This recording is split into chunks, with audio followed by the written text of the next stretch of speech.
All right, so I did this thing. For one whole week, I decided to do something that honestly sounds pretty simple, right? I just cut out all added sugar. Cold turkey, no cheats, and you know what? Those 7 days, man, they totally changed how I think about food. Let me walk you through it. So, the big question, right? What actually happened? Was it this magical experience where I felt amazing from day one? Or was it, a complete disaster? The real answer is kind of both. Let's get into the nitty-gritty day by day. But first, before we jump into my story, we gotta set the stage, because the real challenge here is that sugar is, well, it's everywhere. It's not just in the obvious stuff like candy and soda. Did you know the average person eats something like 17 teaspoons of added sugar a day?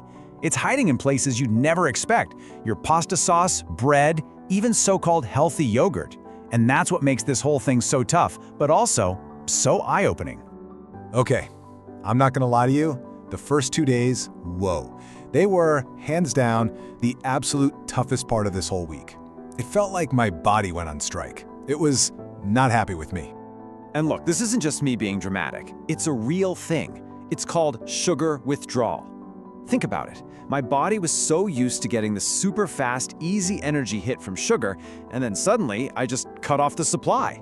Of course it freaked out. It was like a shock to the system. The cravings were, wow, they were relentless.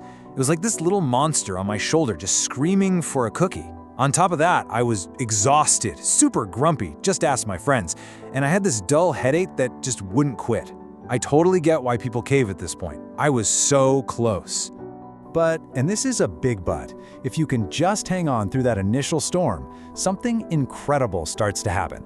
This is where everything flips. The whole experience goes from being a total grind to, well, something pretty awesome. This is the turning point. Yeah, this timeline pretty much nails it.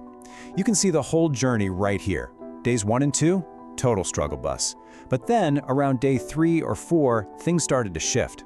By day 5, I was literally seeing a difference. And those last couple of days, that's when the real magic happened. We're talking mental clarity, better sleep, the good stuff.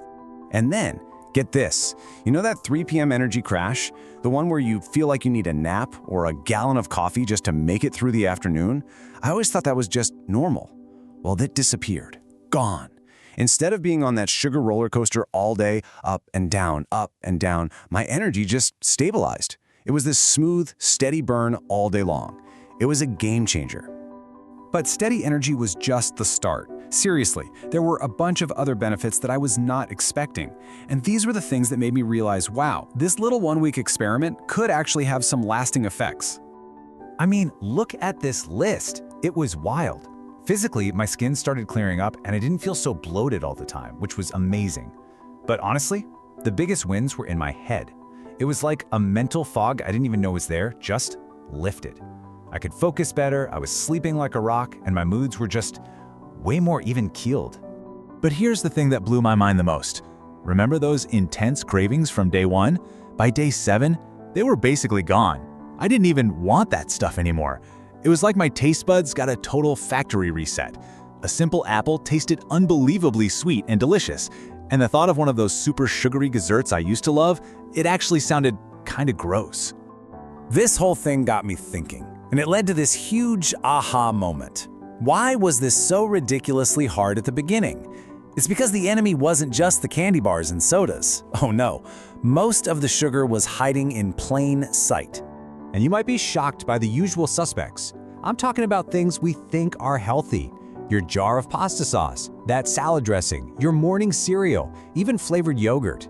So many of them are packed with added sugar. It's crazy. This is why you have to become like a sugar detective and actually read the labels. So maybe after hearing all this, you're thinking, maybe I should try this. And you know what? You totally can. It's not as scary as it sounds, I promise. So let's break down a super simple way you can start your own challenge. Honestly, the main idea is super simple. Forget counting calories or any of that complicated stuff. It boils down to one basic swap. You're trading processed foods for whole foods. That's it. You avoid this stuff and you eat this stuff. Pretty straightforward, right? And if you want my top 3 tips, here they are. Number 1, read the labels. Seriously, become obsessed with them. Number 2, drink a ton of water. I'm telling you, it really, really helps when a craving hits. And number 3, and this is the most important one, just be patient. Cut yourself some slack. Remember, those first few days are the worst, and they will pass. And that's really the big lesson here. The point isn't to swear off sugar for the rest of your life. Not at all. It's about realizing you have the power.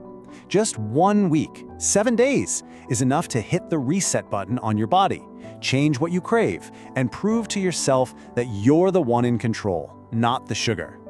So, that leads me to my final thought, and it's a question for you. This one little week taught me a ton about myself. So, what do you think it could teach you? Would you give it a shot?